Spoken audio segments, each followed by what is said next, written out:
ನಮಸ್ಕಾರಗಳು ಮಗ. Bigg Boss season 11 winner voting result ನೋಡೋಣ ಬನ್ನಿ. ಇನ್ನು ಯಾರ್ಯಾರು ಚಾನಲ್ಗೆ ಸಬ್ಸ್ಕ್ರೈಬ್ ಮಾಡ್ಕೊಂಡಿಲ್ಲ ಸಬ್ಸ್ಕ್ರೈಬ್ ಮಾಡ್ಕೊಂಡು ಬೆಲ್ ಐಕನ್ ಆಲ್ ಇಟ್ಕೊಳ್ಳಿ. ಹಾಗೆ ವಿಡಿಯೋಗೊಂದು ಲೈಕ್ ಕೊಡೋದು ಕೂಡ ಮರಿಬೇಡಿ.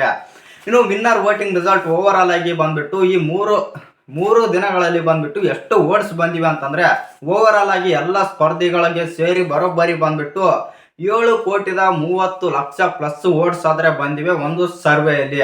ಇನ್ನು ಯಾವ್ಯಾವ ಸ್ಪರ್ಧಿಗಳಿಗೆ ಎಷ್ಟು ಲಕ್ಷ ವೋಟ್ಸ್ ಬಂದಿವೆ, ಎಷ್ಟು ಕೋಟಿ ಬಂದಿವೆ ಅಂತ ತಿಳ್ಕೊಂಬರೋಣ ಬನ್ನಿ.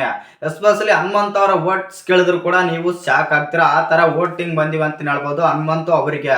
ಇನ್ನು ಸ್ಟ್ರೈಟ್ ಆಗಿ ವೋಟಿಂಗ್ಸ್ ಕಡೆಗೆ ಹೋಗೋಣ. ಅದಕ್ಕಿಂತ ಮುಂಚೆ ಯಾರೆಲ್ಲ ಚಾನಲ್ಗೆ ಸಬ್ಸ್ಕ್ರೈಬ್ ಮಾಡ್ಕೊಂಡಿಲ್ಲ ಸಬ್ಸ್ಕ್ರೈಬ್ ಮಾಡ್ಕೊಂಡು ಬೆಲ್ ಐಕನ್ ಆಲ್ ಇಟ್ಕೊಳ್ಳಿ. ಹಾಗೆ ವಿಡಿಯೋಗೊಂದು ಲೈಕ್ ಕೊಡೋದು ಕೂಡ ಮರಿಬೇಡಿ. ಇನ್ನು ವೋಟಿಂಗ್ಸ್ ಕಡೆಗೆ ಹೋಗೋದಾದ್ರೆ ಬಾಟಮ್ ಲಾಸ್ಟ್ ಅಲ್ಲಿ ಬಂದ್ಬಿಟ್ಟು ರಜತ್ ಕಿಶನ್ ಅವರಾದ್ರೆ ಇದಾರೆ ಅಂತ ಹೇಳ್ಬೋದು 6ನೇ ಸ್ಥಾನದಲ್ಲಿ.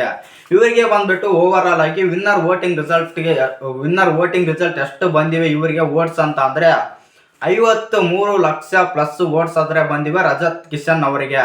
ಇನ್ನು 5ನೇ ಸ್ಥಾನದಲ್ಲಿ ಬಂದ್ಬಿಟ್ಟು ಭವ್ಯ ಗೌಡ ಅವರಾದ್ರೆ ಇದಾರೆ ಅಂತ ಹೇಳ್ಬೋದು. ಭವ್ಯ ಗೌಡ ಅವರಿಗೆ ಎಷ್ಟು ಲಕ್ಷ ವೋಟ್ಸ್ ಬಂದಿವೆ ಅಂತಂದ್ರೆ 96 ಲಕ್ಷ ಪ್ಲಸ್ ವೋಟ್ಸ್ ಆದ್ರೆ ಬಂದಿವೆ ಭವ್ಯ ಗೌಡ ಅವರಿಗೆ. ಇದು ಕೇವಲ ಓವರ್ ಆಲ್ ಆಗಿ ಇವತ್ತು ನಿನ್ನೆದಲ್ಲ 3 ದಿನದ ವೋಟಿಂಗ್ ಅಷ್ಟೇ, 3 ದಿನದ ವೋಟಿಂಗ್ ಅಂತ ಹೇಳ್ಬೋದು. ಇದು ಬಂದ್ಬಿಟ್ಟು ಒಂದು ಸರ್ವೆ ಮಾಡಿದಂತ ವೋಟಿಂಗ್ ರಿಸಲ್ಟ್ ಇದು. ಇನ್ನು 86 ಲಕ್ಷ ಭವ್ಯ ಗೌಡ ಅವರಿಗೆ ಬಂದ್ರೆ 4ನೇ ಸ್ಥಾನದಲ್ಲಿ ಬಂದ್ಬಿಟ್ಟು ಉಗ್ರ ಮಂಜು ಅವರಾದ್ರೆ ಇದ್ದಾರೆ. ಉಗ್ರ ಮಂಜು ಅವರಿಗೆ ಎಷ್ಟು ಲಕ್ಷ ವೋಟ್ಸ್ ಬಂದಿವೆ ಅಂತ ನೋಡೋದಾದ್ರೆ ಅವರಿಗೆ ಬಂದ್ಬಿಟ್ಟು 90 ಲಕ್ಷ ಪ್ಲಸ್ ವೋಟ್ಸ್ ಆದ್ರೆ ಬಂದಿವೆ ಅಂತ ಹೇಳ್ಬೋದು ಈ ವಿನ್ನರ್ ವೋಟಿಂಗ್ ಅಲ್ಲಿ. ಇನ್ನು 2, 3 ಮತ್ತು 1ನೇ ಸ್ಥಾನದಲ್ಲಿ ಕೋಟಿ ಗಂಟ್ಲೆ ಆದ್ರೆ ಬಂದಿವೆ ಅಂತ ಹೇಳ್ಬೋದು ವೋಟಿಂಗ್. ಅದು ಯಾರಪ್ಪ ಅಂತಂದ್ರೆ ಮೋಕ್ಷಿತಾ, ತ್ರಿವಿಕ್ರಮ್, ಹನುಮಂತ್ ಅವರಾದ್ರೆ ಇದ್ದಾರೆ ಟಾಪ್ 3 ಅಲ್ಲಿ. ಇನ್ನು 2ನೇ ಸ್ಥಾನ ಮತ್ತು 3ನೇ ಸ್ಥಾನದಲ್ಲಿ ಬಂದ್ಬಿಟ್ಟು 3ನೇ ಸ್ಥಾನದಲ್ಲಿ ಮೋಕ್ಷಿತ್ ಅವರಿದ್ರೆ 2ನೇ ಸ್ಥಾನದಲ್ಲಿ ತ್ರಿವಿಕ್ರಮ್ ಅವರಾದ್ರೆ ಇದ್ದಾರೆ. ಮೋಕ್ಷಿತ್ ಅವರಿಗೆ ಎಷ್ಟು ವೋಟ್ಸ್ ಬಂದಿವೆ ಅಂತಂದ್ರೆ 1,26,00,000 ಪ್ಲಸ್ ಆದ್ರೆ ಬಂದಿವೆ ವೋಟ್ಸ್ ಮೋಕ್ಷಿತ ಅವರಿಗೆ. ಅದು 3ನೇ ಸ್ಥಾನದಲ್ಲಿದ್ದಾರೆ ಮೋಕ್ಷಿತ ಅವರು. ಇನ್ನು 2ನೇ ಸ್ಥಾನದಲ್ಲಿ ಯಾರಿದ್ದಾರೆ ಅಂತಂದ್ರೆ 2ನೇ ಸ್ಥಾನದಲ್ಲಿ ಬಂದ್ಬಿಟ್ಟು ತ್ರಿವಿಕ್ರಮ್ ಅವರಾದ್ರೆ ಇದ್ದಾರೆ. ತ್ರಿವಿಕ್ರಮ್ ಅವರಿಗೆ ಬಂದ್ಬಿಟ್ಟು 1,40,00,000 ಪ್ಲಸ್ ವೋಟ್ಸ್ ಆದ್ರೆ ಬಂದಿವೆ ತ್ರಿವಿಕ್ರಮ್ ಅವರಿಗೆ.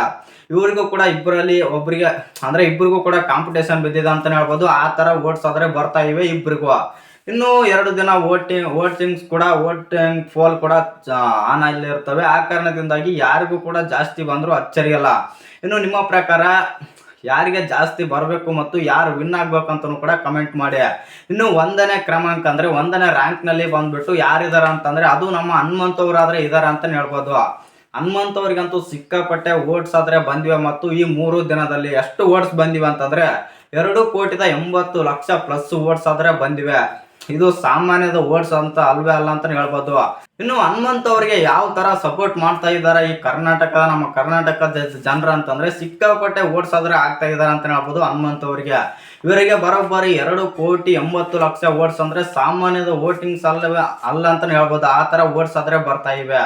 ಇನ್ನು ನಿಮ್ಮ ಪ್ರಕಾರ ಈ ಬಾರಿಯ ಬಿಗ್ ಬಾಸ್ ವಿನ್ನರ್ ಯಾರಾಗ್ಬೋದು, ಯಾರಾದ್ರೆ ಚೆನ್ನಾಗಿರುತ್ತೆ ಅಂತ ಕಮೆಂಟ್ ಮಾಡಿ. ನನ್ನ ಪ್ರಕಾರ ಬಂದ್ಬಿಟ್ಟು ವೋಟಿಂಗ್ಸ್ ಪ್ರಕಾರ ಏನಾದ್ರು ಈ ಬಾರಿಯ ಬಿಗ್ ಬಾಸ್ ವಿನ್ನರ್ ನಿರ್ಧಾರ ಮಾಡೋದಾದ್ರೆ ಪಕ್ಕ ಹನುಮಂತ್ ಅವರೇ ವಿನ್ ಆಗೋದು 100% ಬರ್ಕೊಳ್ಳಿ. ಓವರ್ ಆಲ್ ಆಗಿ ನೋಡೋದಾದ್ರೆ ಸ್ವಲ್ಪ ಏನಾದ್ರು ಹನುಮಂತ್ ಅವರಿಗೆ ಮೋಸ ಮಾಡೋ ಚಾನ್ಸಸ್ ಆದ್ರೆ ಇದೆ. ನಿಮ್ಮ ಪ್ರಕಾರ ಯಾರು ವಿನ್ ಆಗ್ಬೇಕು ಅಂತ ಕಮೆಂಟ್ ಮಾಡೋದನ್ನ ಮರಿಬೇಡಿ.